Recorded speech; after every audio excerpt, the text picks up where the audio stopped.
নমস্কার এভরিওয়ান, সবাইকে ওয়েলকাম করছি নতুন একটি রেসিপি দেখার জন্য। আশা করি আপনারা সবাই ভালো আছেন এবং সুস্থ আছেন।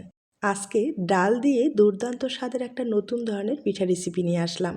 ডাল তো আমরা রোজই খাই, তবে ডাল দিয়ে এই ধরনের পিঠা কখনো খেয়েছেন কিনা জানি না। যদি না খেয়ে থাকেন, এই রেসিপিটি একবার হলেও ট্রাই করতে পারেন। এই ডালের পিঠাটা খেতে যে এতটা ভালো হয়, আপনারা না খেলে হয়তো বা বুঝতে পারবেন না। তার জন্য রেসিপিটি ট্রাই করে দেখতে পারেন। এবার চলুন মূল রেসিপিতে যাওয়া যাক, আশা করি ভালো লাগবে। এখানে একটা পাত্রে আমি 150 গ্রাম আটা ব্যবহার করলাম। আটার পরিবর্তে ময়দাটা ব্যবহার করলে কিন্তু বেশি ভালো হবে। স্বাদ মতো লবণ দিয়ে দিলাম। 2 টেবিল চামচ সয়াবিন তেল ব্যবহার করে খুব ভালোভাবে আটাটাকে আমি মেখে নিব। তবে এই পিঠাটা তৈরি করতে গেলে অবশ্যই আটা অথবা ময়দা ব্যবহার করতে হবে। চালের গুঁড়ো ব্যবহার করলে ভালো লাগবে না।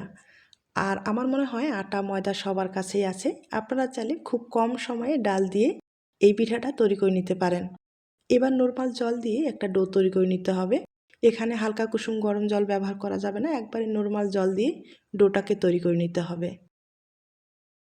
আর এই ডোটা কিন্তু টাইট করে তৈরি করে নিতে হবে, মানে নরম করা যাবে না, একবারে টাইট করে তৈরি করলে পিঠার ডিজাইনটা তৈরি করতে সুবিধা হবে। এবার ডোটাকে খুব ভালোভাবে মথে নিতে হবে। দ্বিতীয়বার আর কোনো রকম মথে নেওয়ার দরকার হবে না, একবারেই ভালোভাবে মথে নিতে হবে।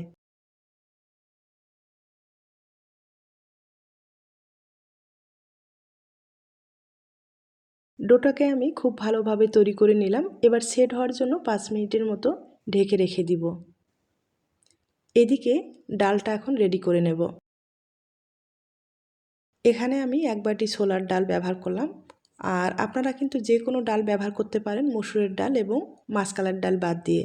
ডালটা দেখতে পাচ্ছেন একবার একটু পরিষ্কার করে নিয়েছি। এখন যেটা করতে হবে, এই ডালটা একটু ধুয়ে পরিষ্কার করে নিতে হবে। তবে এই ছোলার ডালটা হলে খেতে বেশি ভালো লাগবে। এবার ডালটা আমি ভালোভাবে ধুয়ে নেব।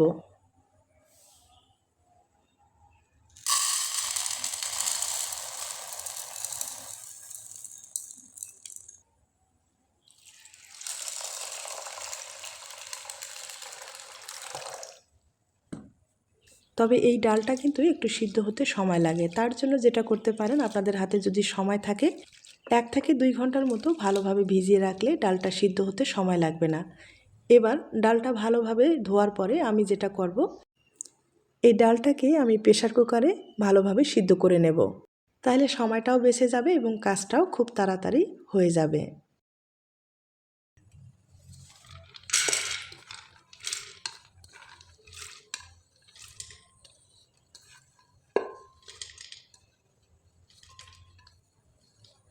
এরপরে সিদ্ধ করার জন্য এখানে আমি 1 বাটি দুধ ব্যবহার করব। আর ফ্লেভারের জন্য এখানে আমি 2টা তেজপাতা, কয়েকটা মশলা ব্যবহার করব।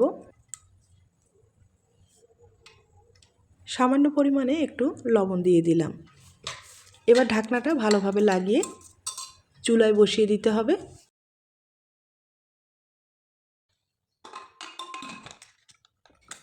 এবার আপনাদের চুলায় নিয়ে যাচ্ছি।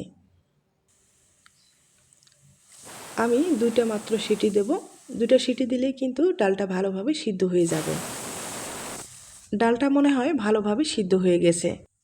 এবার ঠান্ডা করে নিতে হবে। এদিকে একটা কড়াই চুলায় বসিয়ে দিলাম। 2 টেবিল চামচ ঘি দিয়ে দিলাম। আর যে ডালটা আমি সিদ্ধ করলাম সেটা কিন্তু ঠান্ডা করার পরে ব্লেন্ডারে ভালোভাবে পেস্ট তৈরি করে নিলাম। আর আপনারা চাইলে কিন্তু হাত দিয়েও ভালোভাবে ম্যাশ করে নিতে পারেন। আমি ব্লেন্ডারে ভালোভাবে পেস্ট তৈরি করে নিলাম। ভিতরে কিন্তু কোনো রকম দানা নেই। এবার ডালের পেস্টটা আমি কড়াইয়ে দিয়ে দিলাম।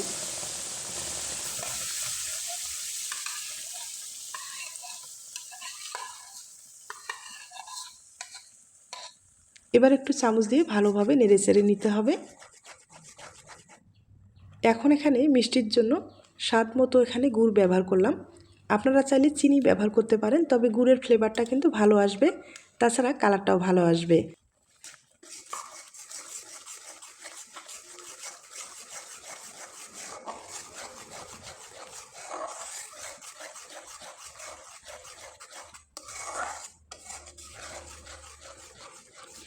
এরপরে হাফ বাটি এখানে আমি নারকেল কোড়ানো ব্যবহার করব, তাহলে খেতে ভালো লাগবে। এখন খুব ভালোভাবে নেড়েচেড়ে নিতে হবে। আর ডালের মিশ্রণটা কিন্তু অনেকটাই পাতলা হয়েছে।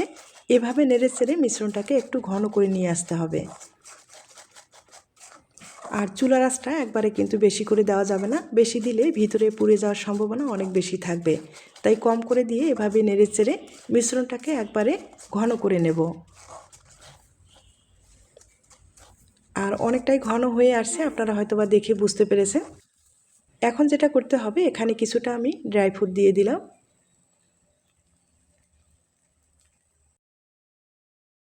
এবার আর কিছুক্ষণ একটু ভালোভাবে নেড়েচেড়ে নিতে হবে। আর অনেকটাই কিন্তু ঘন হয়ে আসছে, এগুলো ঠান্ডা হওয়ার পরে আর একটু ঘন হয়ে যাবে আর এমনিতেই সেট হয়ে যাবে। এই ডালের পুরটা দিয়ে যদি আপনারা পিঠাটা না খেয়ে থাকেন, এই পদ্ধতিতে একবার হলো তৈরি করে দেখবেন। খেতে যে এতটা ভালো হয় না, এটা আমার মুখের কথা না, অবশ্যই বাড়িতে ট্রাই করে দেখুন। আপনারা কিন্তু নিজেরাই বুঝতে পারবেন যে এই পুরটা খেতে এতটা ভালো হয়। পুরটা কিন্তু পুরোপুরি আমি রেডি করে নিলাম। আর এখন একটা প্লেটে তুলে নিতে হবে।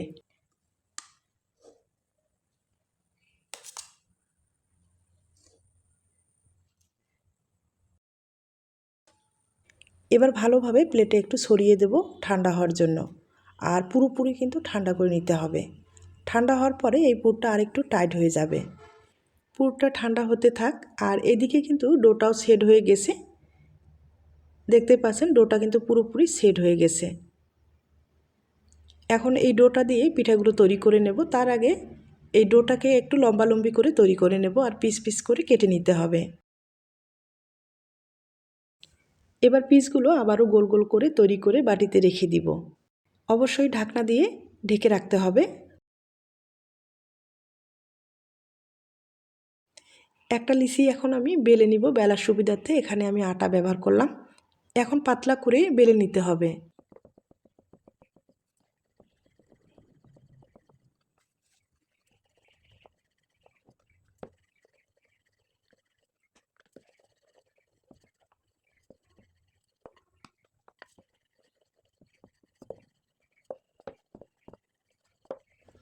রুটিটাকে আমি একবারে পাতলা করে বেলে নিলাম।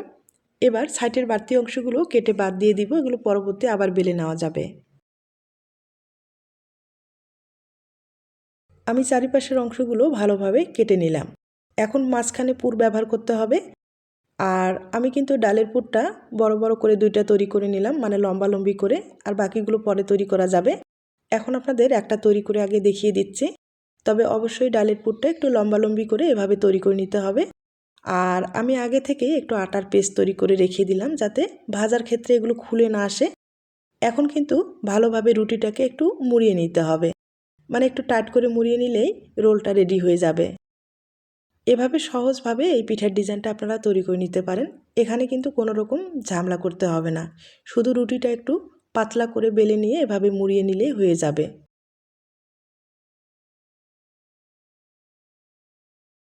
তবে সাইডের অংশগুলো একটু আঁকাবাঁকা হয়েছে, এগুলো কেটে বাদ দিয়ে দিতে হবে। এবার পিস পিস করে কেটে নিব। আর যখন কেটে নেবেন অবশ্যই একটা ধারালো ছুরি ব্যবহার করবেন, দেখবেন খুব ইজিভাবে কেটে নেওয়া যাবে, কোনো রকম আঁকাবাঁকা হবে না।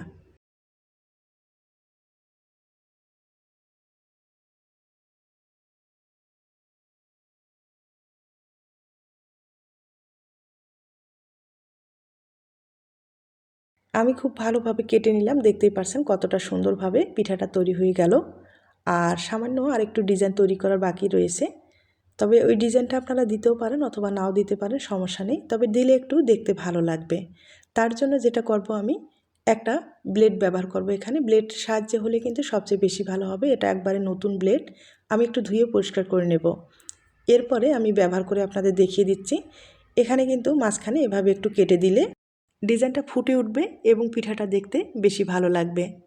আর এই পিঠাগুলো ভাজার ক্ষেত্রে খুলে আসার কিন্তু কোনো রকম চান্স নেই। হয়তোবা আপনারা ভয় পাচ্ছেন যে পিঠাগুলো ভেজে নেওয়ার পরে এই ডালের পুরটা বাইরে চলে আসবে কি না। একটুও কিন্তু আসবে না। তবে ভাজার ক্ষেত্রে একটা নিয়ম আছে, আমি এটা আপনাদের দেখিয়ে দিচ্ছি। আর এভাবে আমি কিন্তু ছোট ছোট করে কেটে নিলাম। আর একইভাবে অনেকগুলো পিঠা তৈরি করা হয়ে গেছে, দেখতেই পারছেন। এই পিঠার ডিজাইনটা না দেখতে এতটা ভালো হয়, আপনারা সামনাসামনি না দেখলে হয়তোবা বুঝতে পারবে না। তার জন্য অবশ্যই এই ডালের পুরটা ব্যবহার করে পিঠাগুলো খুব সহজেই বানিয়ে নিতে পারেন। দেখতেই পাচ্ছেন পিঠার ডিজাইনটাও যেমন সুন্দর, খেতেও কিন্তু ভীষণ সুস্বাদু। আপনারা চাইলে একবারে কম সময়ে ঝামেলা ছাড়া এই পিঠাটা তৈরি করে দেখতে পারেন। আর এখন আমি পিঠাগুলো ভেজে আপনাদের দেখিয়ে দিচ্ছি।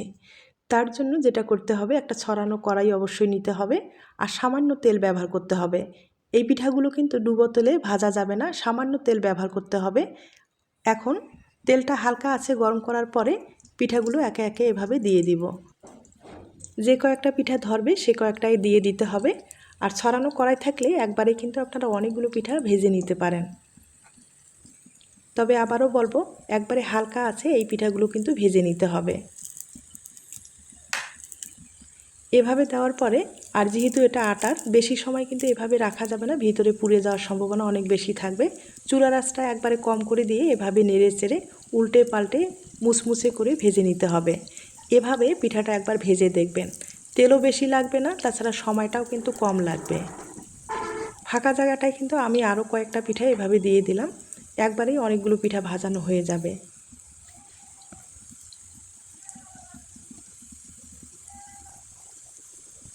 এভাবে ছড়ানো কড়াইয়ে ভেজে নেবেন। আর তেল কিন্তু আমি আবারও বলছি, একবারে কম তেলে ভেজে নেবেন। এভাবে ভেজে নিলে মুসমুসে হবে, পিঠাটা খেতে দুর্দান্ত স্বাদ হবে। তেলও বেশি লাগলো না, সময়টাও কিন্তু কম লাগলো, তাছাড়া পিঠার ডিজাইনটাও ইউনিক। আপনারা চাইলে কম সময়ে এই পিঠাগুলো বানিয়ে নিতে পারেন। আমি কিন্তু একটু সময় নিয়ে একবারে মুসমুসে করে ভেজে নিলাম, আপনারা হয়তো বা দেখেই বুঝতে পেরেছেন। কালারটাও ভালো এসেছে। আর একটু ভেজে তুলে পরিবেশন করে দেখিয়ে দিচ্ছি।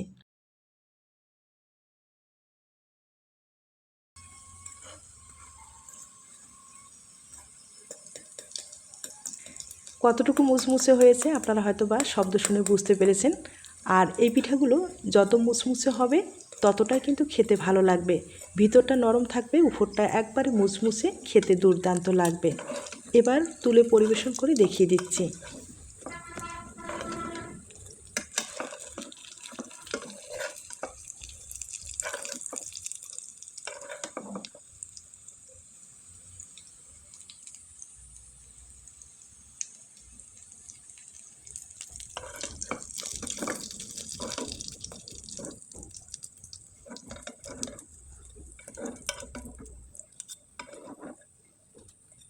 একইভাবে সবগুলো পিঠাই আমি ভেজে নিব। এখন আপনাদের পরিবেশন করে দেখিয়ে দিচ্ছি। ভেজে নেওয়ার পরে পিঠাগুলো দেখতেই পারছেন কতটা সুন্দর হয়েছে। একবারে কম তেলে যে এত বড় মুসমুসে পিঠা হয় আপনারা হয়তো বা দেখে বুঝতে পেরেছেন। এখন আপনাদের ভেঙে দেখিয়ে দিচ্ছি। আর উপরটা কিন্তু একবারে মুসমুসে, ভিতরটা থাকবে নরম, খেতে দুর্দান্ত লাগবে। তাই আবারও রিকোয়েস্ট করব, অবশ্যই বাড়িতে ট্রাই করে দেখুন। আজ এ পর্যন্ত, নতুন কোনো রেসিপির সাথে আবার দেখা হবে। সবাই ভালো থাকবেন এবং সুস্থ থাকবেন।